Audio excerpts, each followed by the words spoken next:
Hello, everyone, and welcome to the Second Bowl of Cereal podcast. We are your host. I'm David, your local gamer and actor. And I'm Jonathan, a 3D developer, artist, and printer. And we're two brothers who talk about television, movies, gaming, and whatever floats our boat. Yeah.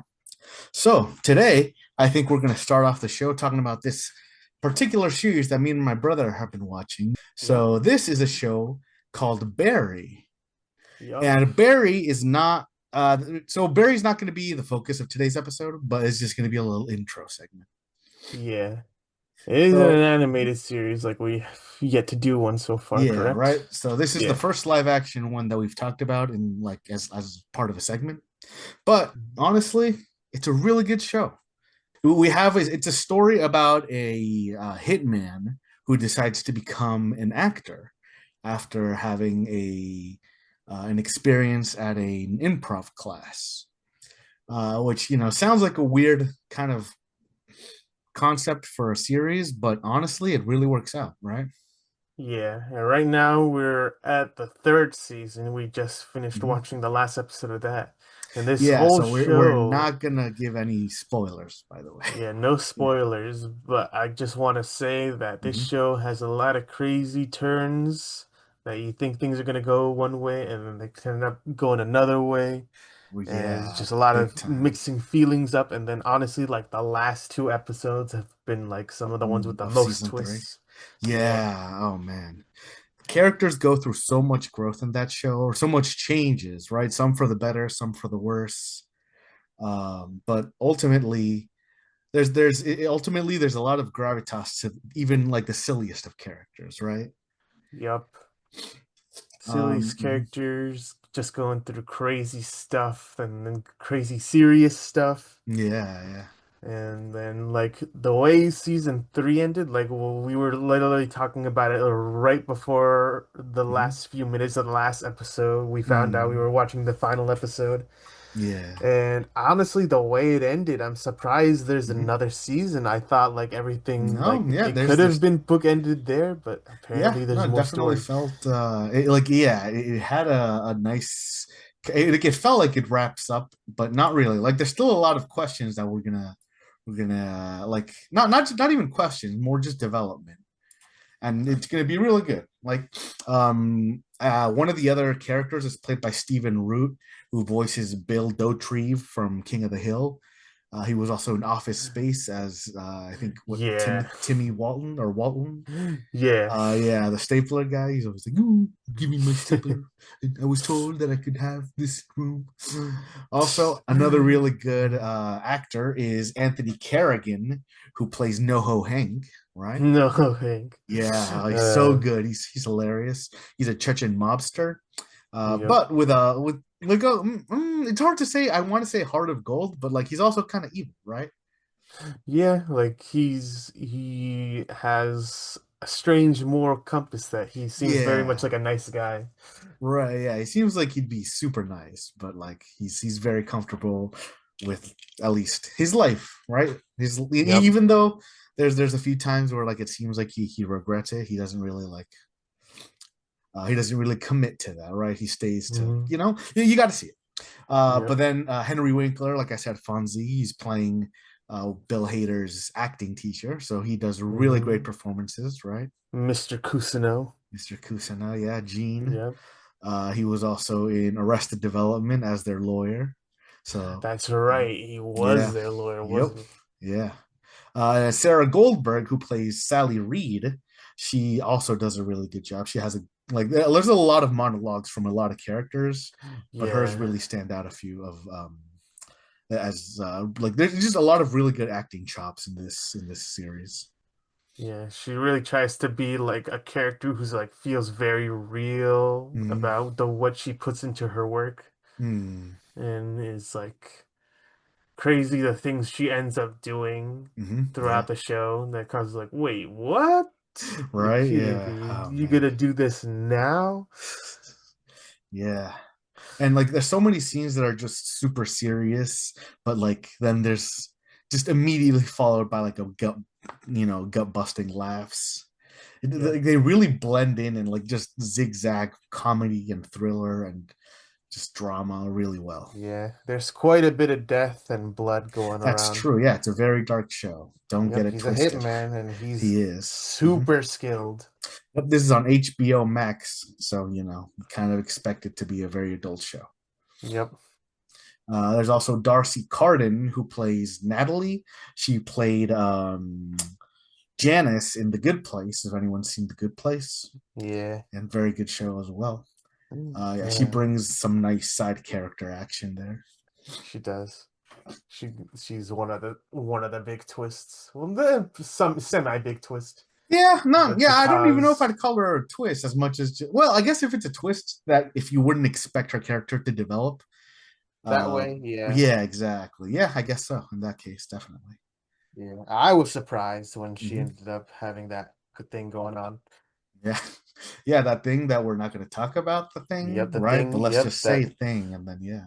Yeah. But all in all, I definitely recommend it. I finished the series, but right now I'm taking my brother and my mom through it. So yeah, they're kind of along for the ride for that as Yep, been a well. crazy journey. Yeah, yeah.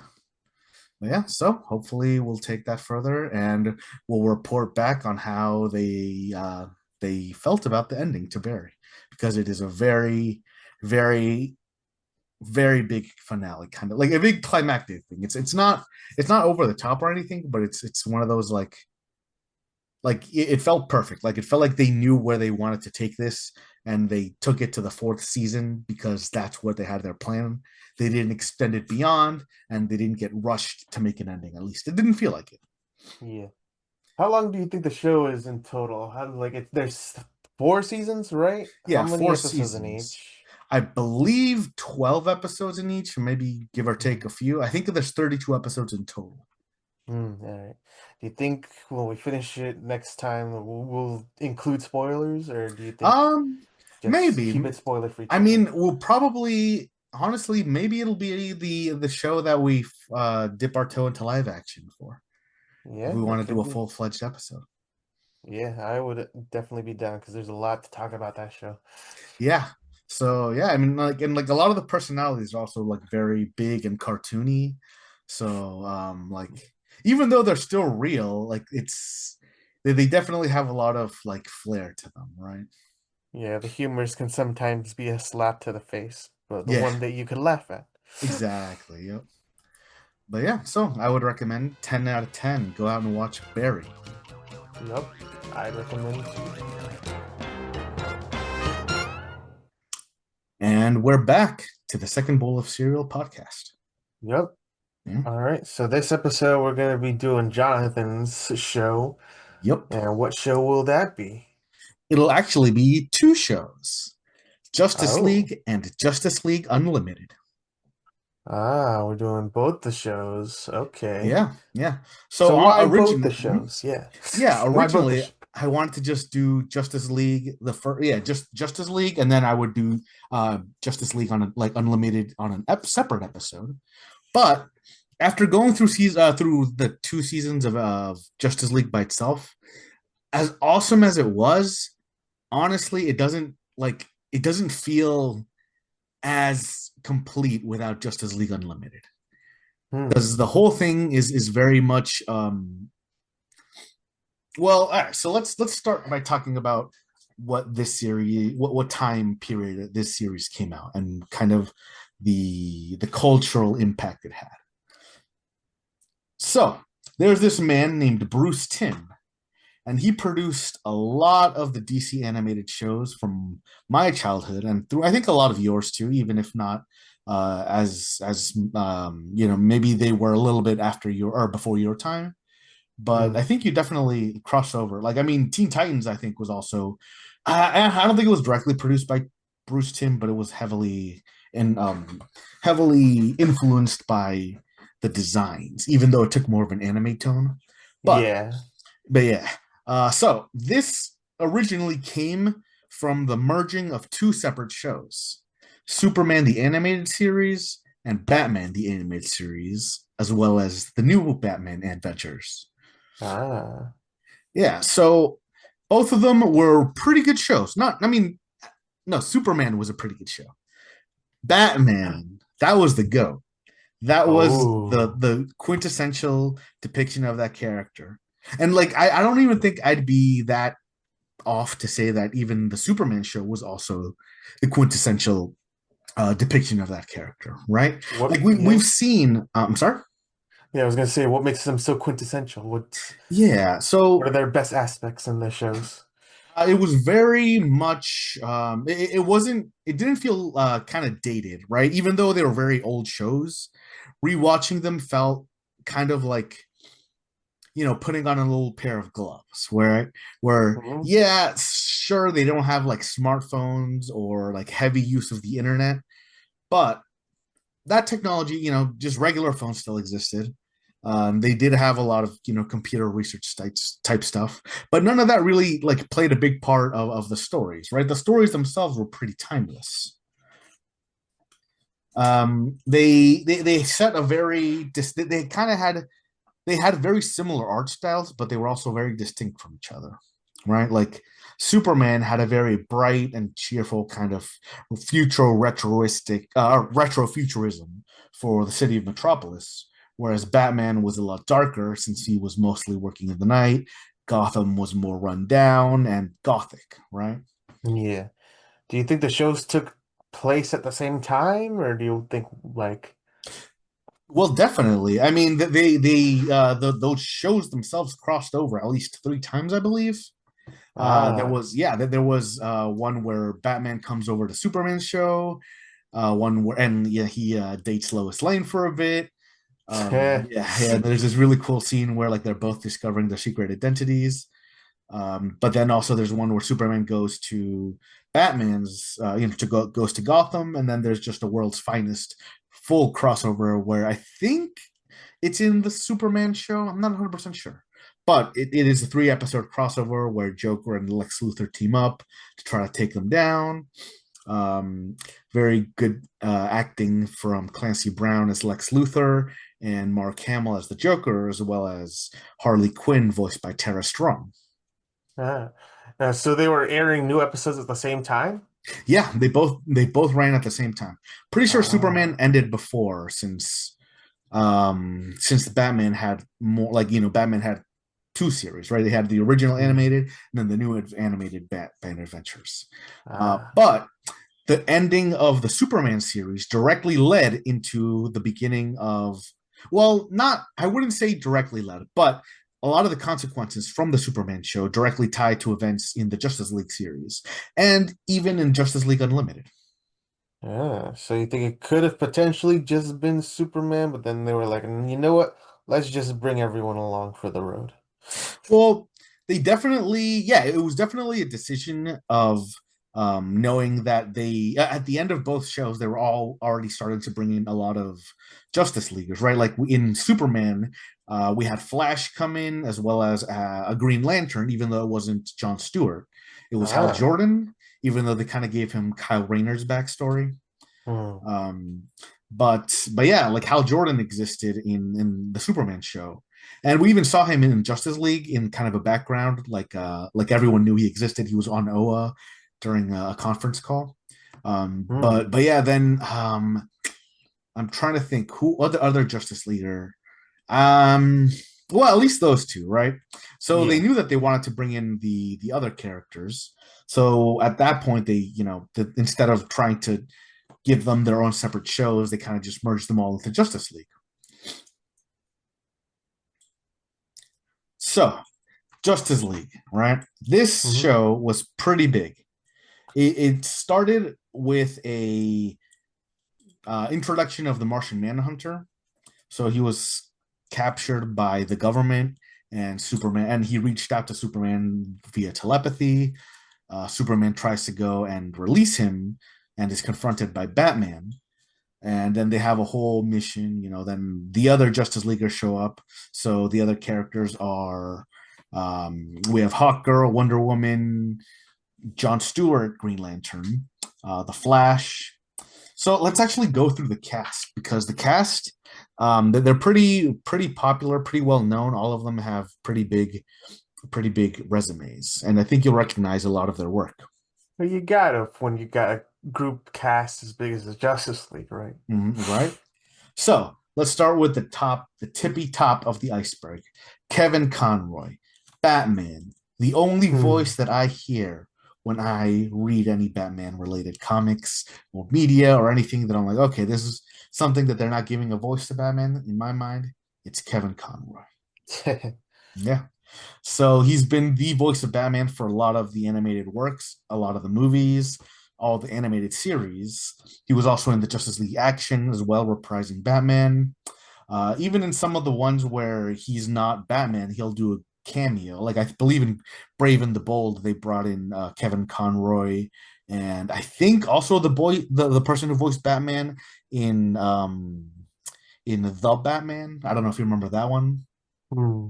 That one I was like remember Brave and the Bold. I don't remember the okay, yeah. Batman. Yeah, the Batman was like a half step of like anime, like it was like a half step between the animeification of Teen Titans, right? So Ah, like the Robin on that show looked a lot more like the Robin in Teen Teen Titans, Titans. yeah. But it's still Ah, kind of like it was a really good show, honestly. Yeah. But yeah, that guy was not voiced by Kevin Conroy. He also voiced Captain Sunshine in the Venture Brothers. Yeah. right. Yep. He died unfortunately in 22, so he lived until Oh, the age of 66. Yeah. oh. Yeah, but he voiced most of the Arkham games. I think Arkham Origins was Troy Baker, who also, to his credit, he does a really good not only Batman but a very good Joker. Right? That's like a Ooh, surprising twofer for that guy. nice. Yeah. Then the second member of the Trinity, we have Wonder Woman. This one was voiced by Susan Eisenberg. She voices Wonder Woman in a majority of the DC animated projects. Not every time, but most of the time. She also voiced Wonder Woman in all the Injustice games. Well, there's only two of them, but I believe the movie as well, the Injustice movie. Hmm. Um, they but yeah, she doesn't have like a huge catalog that I could find, at least just through cursory on Wikipedia and IMDb. I mean, from what That I've heard, from what I've heard, she does a pretty good job in the show, right? oh yeah, yeah, she's very much feels like she very much feels like that like regal kind of, not naivety, because she was not naive at all. She just, I guess, wasn't fully versed in the ways of like the world, right? She was Mm. like just coming in from Themyscira, so originally she was like, oh, why don't we trust these people? Yep. But even then, she wasn't like, she was still ready to fight in case she got betrayed. Um, but no, I mean the voice acting was superb for Wonder Woman. Mm. Then we also had Superman, who was voiced by George Newbern. I believe he also was voiced by Tim Daly in the Superman animated series, but they changed voices for the Justice League and Justice League Unlimited. Mm. Yeah. Tim Daly also does a really good. He's an amazing Superman, and they've done a few live action. Like there was a video where Kevin Conroy and Tim Daly did like a Batman versus Superman thing where they're like in real life, kind of like they're like both voicing their characters. But yeah, Mm. like they obviously had a lot of love from when they did their crossover episodes in their respective series before Justice League. Mm. But yeah, you might also know George Newbern as Sephiroth from Kingdom Hearts 2.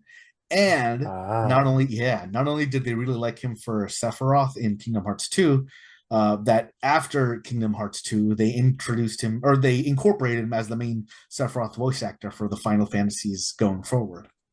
yeah, he sounds super awesome in the Yeah, games. yeah. He's got a lot of timbre to him. Yep. Mm. Then he was also Bull in, or no, he was Roberts the second in Bull. That was a night court show, I believe. Like a Hmm. yeah, I think. I'm not familiar with the show Bull, but I've heard people talk about it. All So right. definitely one Yeah. of those classic old school shows. Live action though. Hmm. Yeah, so that was the Trinity, but we also had a pretty fleshed out supporting cast. They had Hawk Girl, who was voiced by Mariah Canales Barrera. She was the mom on Wizards of Waverly Place. Ah, Yeah, right. I yeah, remember. she was Paulina and Danny Phantom. Oh, those are the same voices, aren't they? Yep, yeah, same Latin flair. The Latina girl. Hey, what are you doing? Uh, She was also Sunset Boulevardes on the Proud Family. I believe that was the mom of like the neighbor family, right? Like the yeah, I think not La so. Cienega, but the mom, right? Sunset, I think. Yeah. Mhm.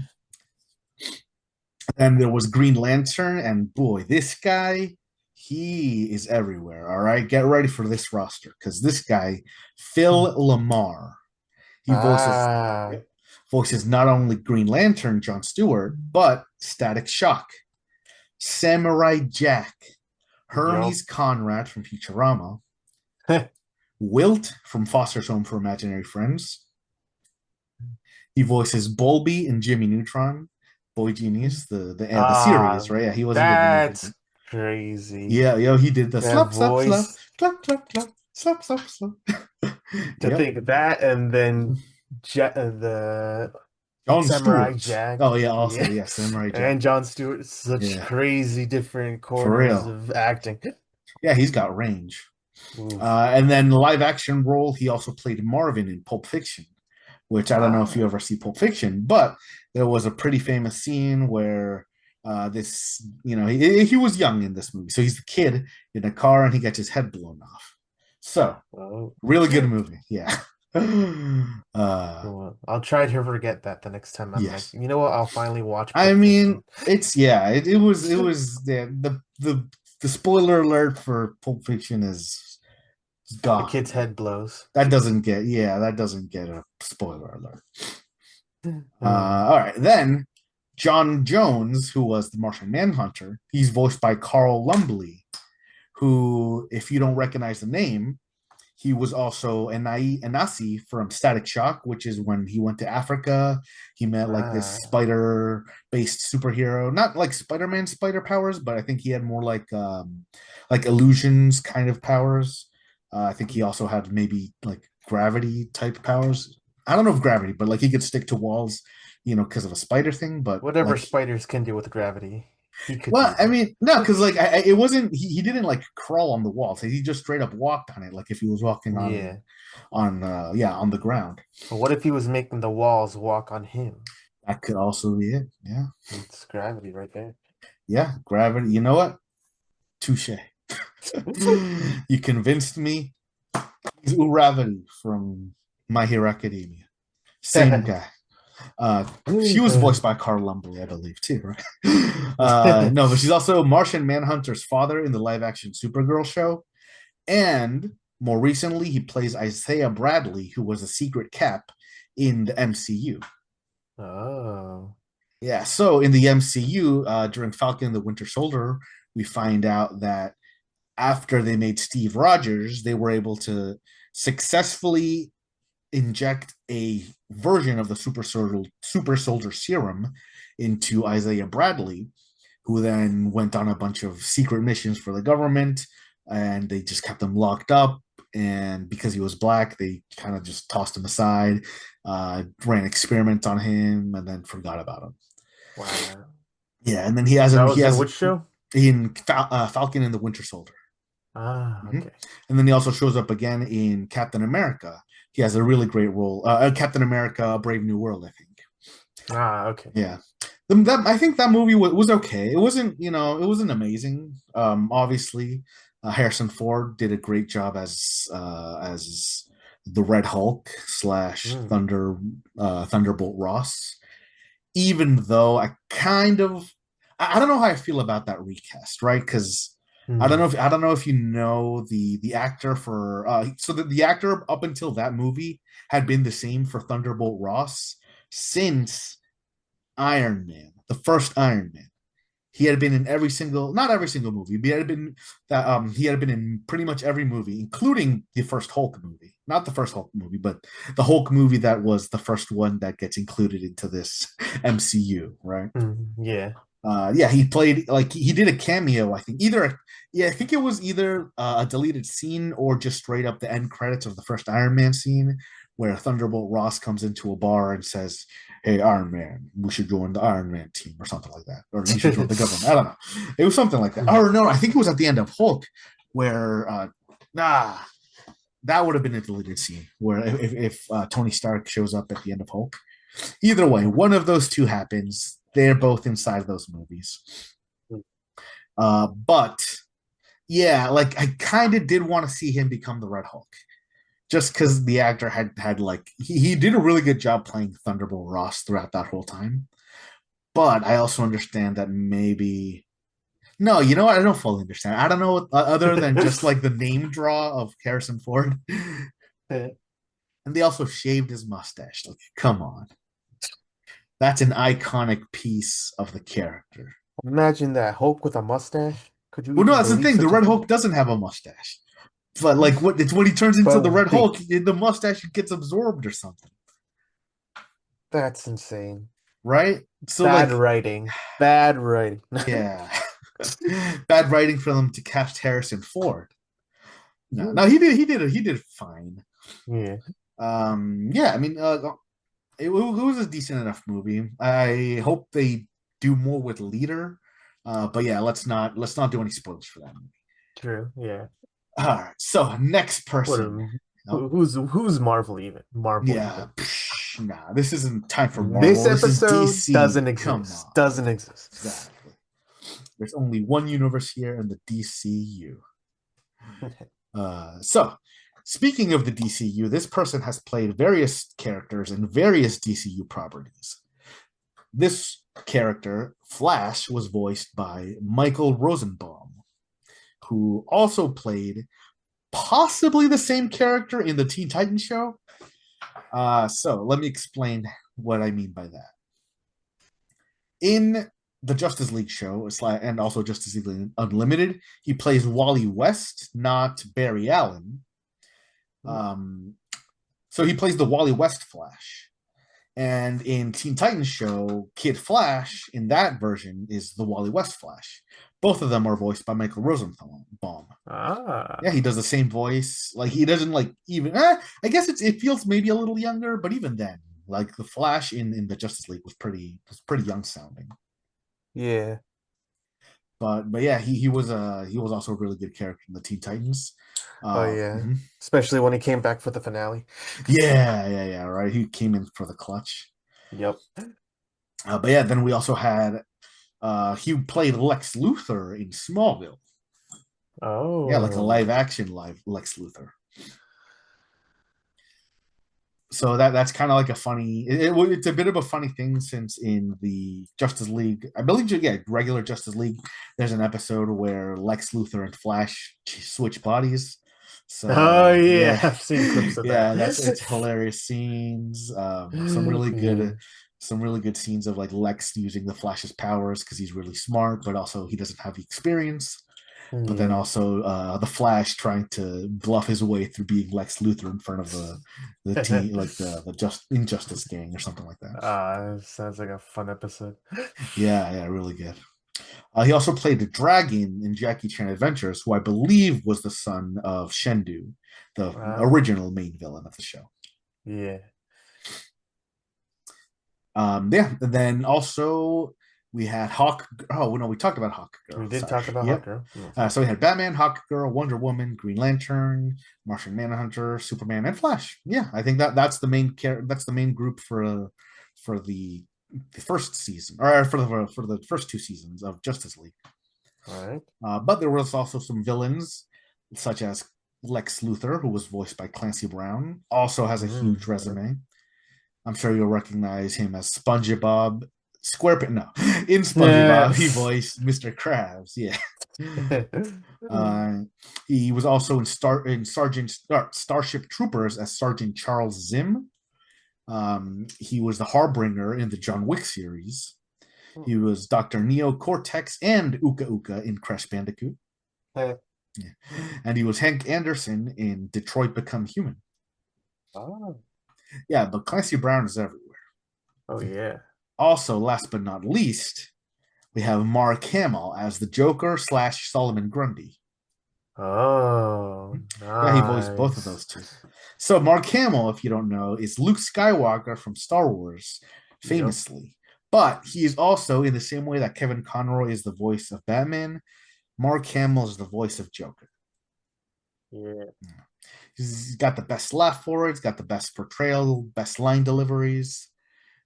He also in the Justice League series, I think Solomon Grundy had more character time or more screen time, I guess. Excuse me. Mm. Oh, bless Thank you. He had more you. screen time than the Joker, but he did have a bit of a character arc with Hawk Girl, so that was definitely a nice. He wasn't entirely a villain. He Oh. had some sympathetic traits, some sympathetic background. So they kind of don't treat him as like a fully just lost caused villain, mindless guy. Hmm. So yeah, he also played Skips in regular show. Ah, ha, ha. Yep. Nice. Yeah, Hobgoblin Never in knew Spider Man. that. Yeah, he was Skips. Yep. That's So crazy. yeah, he played Hobgoblin in Spider Man the animated series. Fire Lord Ozai in Avatar: The Last Airbender. Whoa. And if you're a fan of Metalocalypse, he played Mr. Salacia and Senator Stampingston. He also played a lot of other various voices in that show. Hmm. Also, regular show. Yeah, a lot of the show, like he does voice work everywhere. He does a lot of character, like background character stuff too. Like every once in a while, I'll recognize his voice just as some character. So both the first two seasons are split up in a variety of 2 and 3 part episodes. Um, they're more or less movies, right? Like you could kind of just watch 2 episodes and then that's a whole story arc. Then, the next 2 episodes, the next 2 episodes. It kind of felt like a prototype for the DC animated movies that came out afterwards consistently. Ah. Yeah, like in a lot of Was there ever one episode arcs? Or was it always two there, episodes? there was always 2 episode arcs, except I believe the Christmas episode, which is really good. Oh. Yes, surprisingly Christmas episode. Like sometimes a lot of Christmas episodes are like cheesy or like like they try a little too hard. But this one felt like very, very sentimental, but like not overly so, right? It definitely felt like Mm. a lot of heart went into it. Um, but yeah, um, they were all just brief stories, but they were interconnected, right? Like there was definitely continuity between them. Some of my favorite episodes from season one were the Legends episode, where they teamed up with the Justice Guild of America, which is pretty much the JSA from the golden age of comics. Yeah, they had a list of like kind of slightly different characters. Like they had a different Alan Scott Green Lantern. They had a different Atom. They had a different Jay Garrick, which was the Flash. They had a different Mm. Black Canary, even though Black Canary does eventually show up in Justice League Unlimited. Oh. Yep, and then also Catman, who is probably a combination of Wildcat and Golden Age Batman, since there's also like a kid character, right? Like they had a kid sidekick, and he always rode next to Catman in like one of those motorcycle sidecars. Yeah. Like how Adam West and Burt Ward were around that motorcycle and sidecar. Yeah, Yeah. Adam West. yeah. Yeah, Adam West was also, I believe, in Batman the Gray Ghost episode. Um, Oh. yeah, there's an episode where Bruce Wayne meets the actor who played the Grey Ghost, which was the movie that his parents got assassinated afterwards, and it was his Ah. favorite superhero. Yeah, so it's kind of like what he modeled the Batcave after, and the whole Batman persona. And the person who they chose to voice the Grey Ghost was Adam West. That's hilarious. Yeah, yeah, it was a very, very nice send off, kind of to the, like, not send off, right? Because Adam West still appears in a lot Just of a other. callback, yeah. Yeah, yeah. I believe Adam West even voices, like I think maybe the Spectre or something in Batman: The Brave and the Bold. Oh.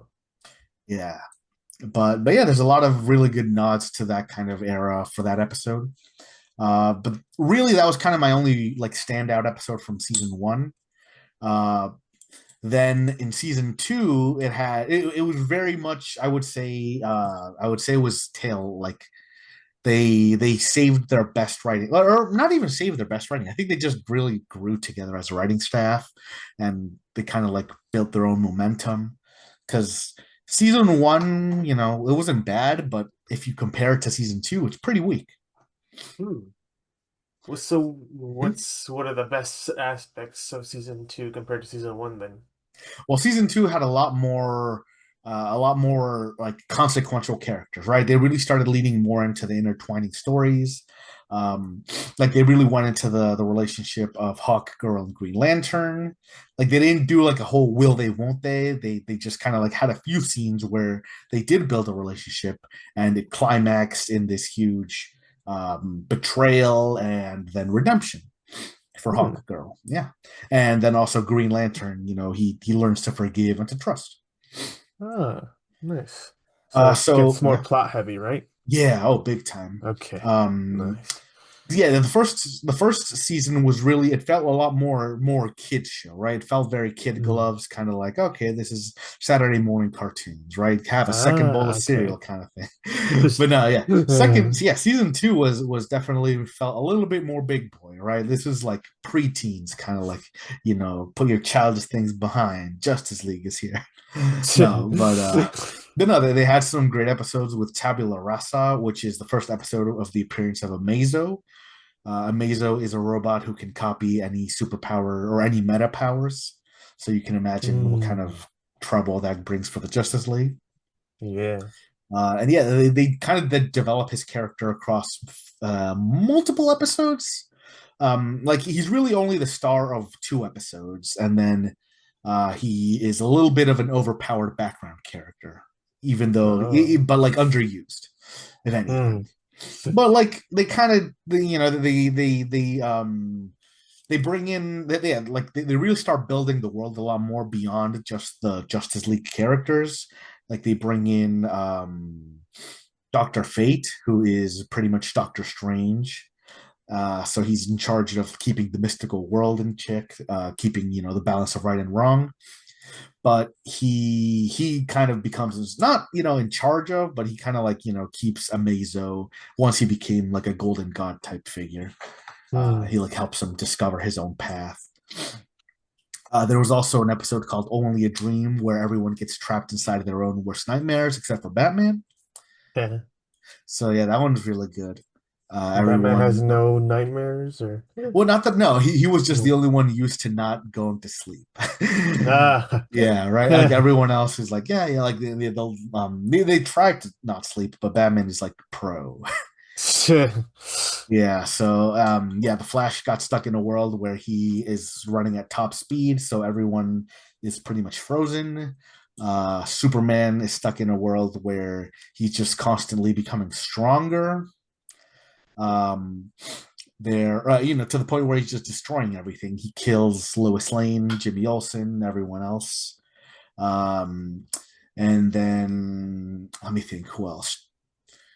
Oh well, Hawk Girl was just trapped inside of like I think she was buried alive.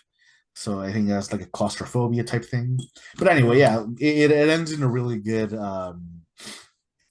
face off between Batman and I forget the name of the Dream guy. I think his name was like you try to go for like a not dream based name. I think something like Like Death or purposely something. or No, no, just like when he said like, "Oh, I'm gonna call myself this," I'm like, that's not really your power set, but okay. uh, um, and then there was a Better World, which is like this was the kickoff to season two. This is like a really. Oh wait, no, never mind. Um, no, the kickoff to Justice League Unlimited, I think. All right, so a Better World is there was an alternate universe where Superman kills Lex Luthor. and then they become the Justice Lords and take over the world. Hmm. So if that story sounds a little bit familiar, it feels like a prototype to the Injustice universe. Yeah. Then there was also Hereafter, where Superman gets sent to the future, and he has to team up with Vandal Savage, who is an immortal caveman, but also a villain from the present time. Uh, Uh, and then Lobo gets reintroduced. So Lobo, I don't know if you're familiar with Lobo at all, I but don't believe so. Maybe it yeah. sounds vaguely familiar. Okay, so Lobo is a intergalactic bounty hunter. He rides around on a rocket powered motorcycle and has this giant chain hook that he uses to, capture his bounties. But he also has a bunch of alien tech. He is he's not like Superman level strong, but I believe he is immortal, and he definitely can go toe to toe with Superman. Just he probably will never fully win without doing some, underhanded trick. Tactic. Yeah. Yeah. So this one was voiced by Brad Garrett, who voices Tank in Goofy, the extremely Goofy movie. It was like that really Hmm. big, the big sidekick to the upper crust guy. But he also voiced the brother Ray, not Ray, Robert on Everybody Loves Raymond. Ah. Yeah, so he voices Lobo, and like honestly, he does a really good job. He's very very much like that hateable like or that like the asshole that you like to watch, right? Yeah. Yeah. And then there's also wild cards that the Joker takes control of the Royal Flush Gang, which is a team of meta powered. Usually they're teens, but sometimes they're just adults. But like they're used in a lot of different DC stories. But their gimmick is that each member is a different suit or different card, right? So there's like Jack, there's Ace, there's Queen, there's King. But in the Justice League show, all of them were voiced by the voice actors who played the Teen Titans. Yeah, so Robin voiced the voice actor for Robin voices King. The voice actor for Jack voices Cyborg. The voice actor for Cyborg is voiced by voices Jack. I think Raven voices Queen, and then Starfire voices Ace, who's the telekinetic one. Or I don't know if telekinetic, but I think she has like mind powers of some sort. Either way, she's kind of like the trump card of the group. Besides of the Mm-hmm. actors, is there any other correlation between those characters and the Teen Titans, or Nah, not just really. Yeah, no. I mean, just a fun nod just out of yeah, yeah, nowhere? yeah. The closest Yeah. one I would think would be like Cyborg's voice, like the character was Jack. He just had super strength, but he wasn't like a cyborg or anything, or a robot. But yeah, everyone else had like different powers. I think King had fire, Jack was stretchy. Um, but yeah. But yeah, no, I think it was just like a nice nod to the Justice or to the Teen Titans show that I think had already started. Actually, that's a Yeah. good question. I should look that up. Because yeah, if they had that group already set in the, like just ready to Hmm. go, like they're like, hey, these guys did such a good job playing the Royal Flush King, they should be the Teen This, Titans. yeah, I was gonna say, like, Hmm. it'd be good to look that up. Yeah. And then Comfort and Joy, which was the Christmas episode. So the Flash had to go find a robot toy for a group of orphans. And he fights the Ultra Humanite, who then accidentally breaks the toy, and then they have to go fix it. And it gives us a little bit of a sympathetic look at Ultra Humanite, who's this big kind of gorilla with a giant. He's like white, and he has like a huge, like mutated brain looking thing. Yeah. Yeah, he's not Gorilla Grodd, who's also a different ape, like a gorilla type villain. But I think I um, always come across like a clip show of that episode every Christmas mm, on TikTok or so. yeah, yeah, no, it's really good. And actually, I think Ultra Humanite was recently name dropped in Peacemaker, which is yeah, the Oh, newest season of Peacemaker, which is really good. ooh, And gonna have to then watch that. yeah, definitely. Then Star-Crossed, which was the three-part finale where Hawk Girl kind of has her whole betrayal arc, and She's discovered to be from a different planet. I mean, she's always kind of assumed to be from a different planet, but in this one, she Mm. kind of like, oh, she was supposed to be prepping for an army. Everyone reveals their secret identities to each other in order to go underground. We get a nice cameo from Alfred the butler, Hey, and yeah, nice. mhm. It Was was a it the really. same Alfred from the Batman animated Oh yeah, of series? Or course, all right, has to be right. nice. But yeah, now that I think about it, we never get to see a Robin or Nightwing in, or I guess Batgirl either, in any of the Justice League or Unlimited. Were That would have they been. in the Were they in the Batman animated Oh series? yeah, yeah, the Batman the animated series. I think the only one that didn't, the only one from the main group was Jason Todd. He wasn't really like, they didn't Hmm. really like confirm his existence in the Batman animated series. Hmm. But I think they've like retconned some like maybe in the Justice League show they had like scenes in the Batcave where they show like a Jason Todd Robin uniform. Hmm. But yeah, yeah, it was a really really good second season, which honestly kind of makes sense that they then decided, hey, let's kick this up a notch higher and expand the whole Justice League to a Justice League Unlimited. And we're back to the second bowl of cereal podcast. Yep. Last time we were talking about Justice League, and now we're talking about Unlimited. Yeah. So, Justice League Unlimited. Immediately after Justice League, or after the events of Justice League, right? It ends with the Justice League disbanding because of Hawk Girl, but then rejoining because they needed to take down the invading Empire. Uh, Superman gives a speech where he says, "Oh well, we're disbanding because we're too." Or oh, no, actually, I think this is. I'm confusing these two. Anyway, they disband, but Hmm. then it ends with them deciding, "Hey, maybe we need more power." Hmm. So, Justice League Unlimited.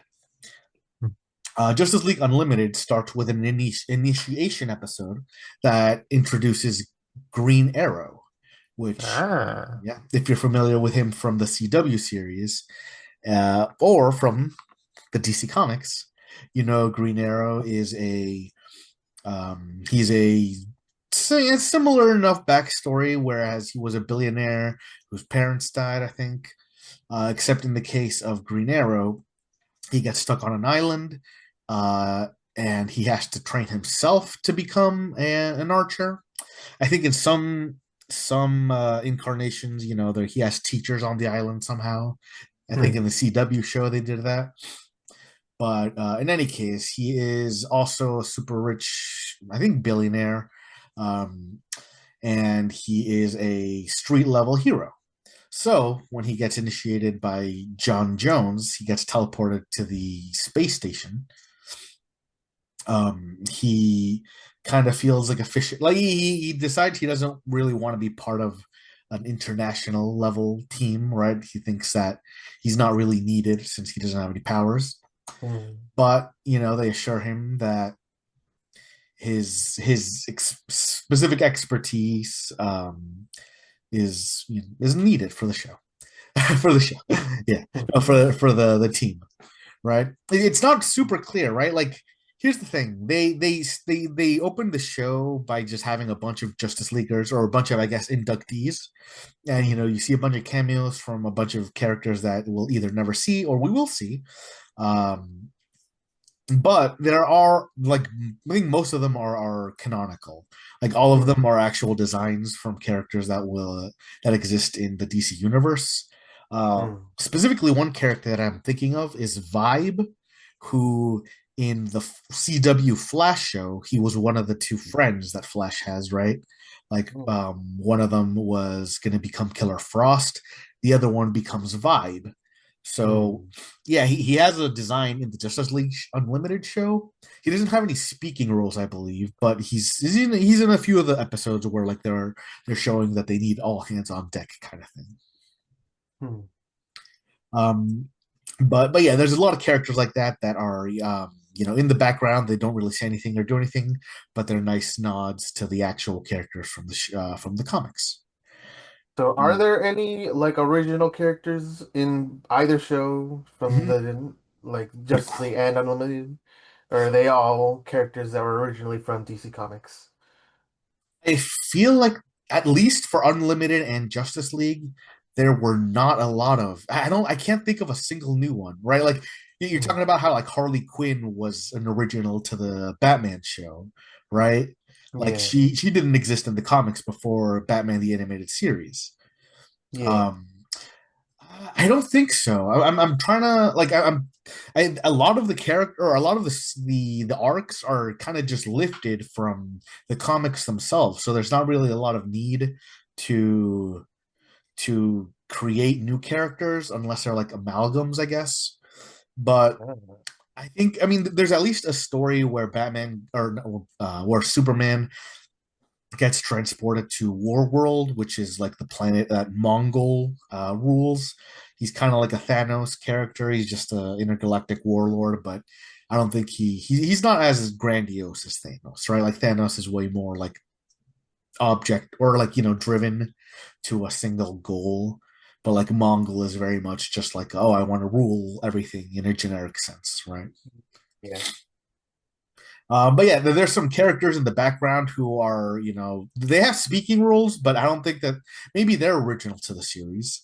But for the most part, all of the stories are like lifted as direct stories from the comics.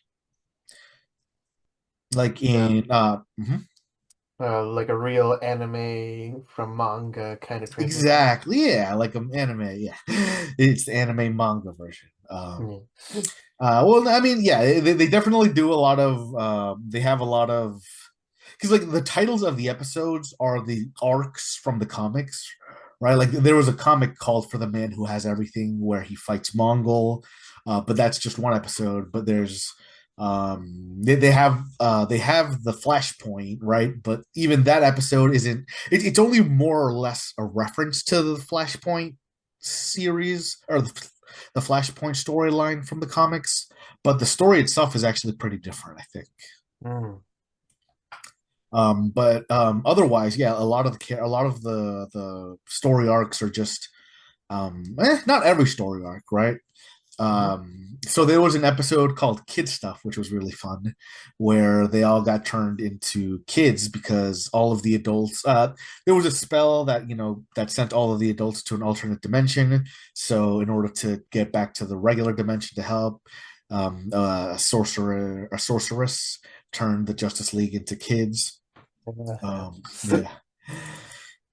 We have a lot of cameos from a lot of different heroes who get their own episodes. Booster Gold gets his own episode.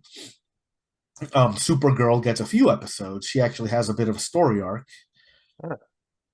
She even gets. She has a full story arc because she does like her story ends with her getting sent to the future. With I don't know if you're familiar. There's also a show. I forget. I think it was just Justice League. I don't remember what it was called, but it was another Bruce Timm show about the future Justice League. So that's kind of she gets her own show a little bit, but not really. It's still it's her, but I don't think it's canonical to the DC animated universe, like maybe Static Shock is, I guess, a bit more. Mm. Um, since there's an episode called Time After Time, I think, or no, the Once a Future thing, where there's like some time travel shenanigans. So a lot of they get sent to the past in the first episode, and they have to they meet Jonah Hex, which was a Western comic series. Then they had the once in then the second episode they get sent to the future, and they actually meet up with Batman Beyond. So right, like the voice actor for Batman Beyond. Oh yeah. Yeah, he's in it, and then also Static Shock is in it, except he's just Static. He's an adult version of himself. Ah. Yeah, so yeah, because there was an episode of Static Shock, I think two episodes. There were a few episodes that crossed over where Justice League characters came to Dakota, Yeah. But there was only the only episode that Static appears in Justice League is in the Unlimited series in the episode where they go to the future. Mm. Uh, But yeah, it gets really complex. One of the things that I said earlier, where consequences from the Superman show kind of play a big part in this, not only in that Lex Luthor is kind of one of the big bads, if not mostly the big bad, except for Darkseid slash Brainiac. But the end of the Superman show ended with him getting mind controlled by Darkseid, and he ends up enslaving the Earth. So it kind of ruins his reputation. And this one professor who had been his friend for the entire series of Superman, right?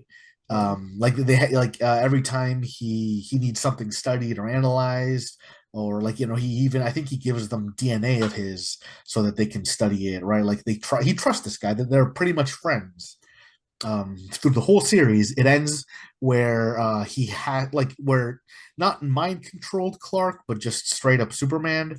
He threatens Dr. Hamilton, I believe is his name, mm, and because he's like, oh, I need I know you don't trust me anymore, but I need to get in here, and he threatens him physically for the first time. mm, So this is in the finale, right? So after this, in Justice League Unlimited, Dr. Hamilton becomes a villain where he's secretly working against Superman, mm. giving data to Lex Luthor or working for Cadmus, which is the big government agency that kind of is tracking or trying to set up countermeasures for the Justice League. So it's kind of sad to see how that kind of relationship played out with Yeah. because they seemed like they were really good friends. So, Mickey, Mhm. what is it that you think makes it so that they're unlimited this time? Like, what's the Ooh. difference to make it so that Well, it here's the deserves the thing. name unlimited? Like, what episode, what scene did they go, all right, guys, it's time for us to go unlimited? It was definitely episode one, season one, second one, One. where it started and it said Justice League Unlimited. That was like, bow. Uh, no, but yeah, I think the unlimited aspect of it was more of just trying to go beyond the main seven. Yeah. So just want to put out as many superheroes as they Oh can. yeah, and they did. Honestly, they added Huntress, Vigilante, I think Shining Knight, Vixen, who's also she's love interest to Jon Stewart for a while. Mm. Um, but yeah, yeah, they brought in a lot of characters. Nice. Honestly, 10 out of 10 show.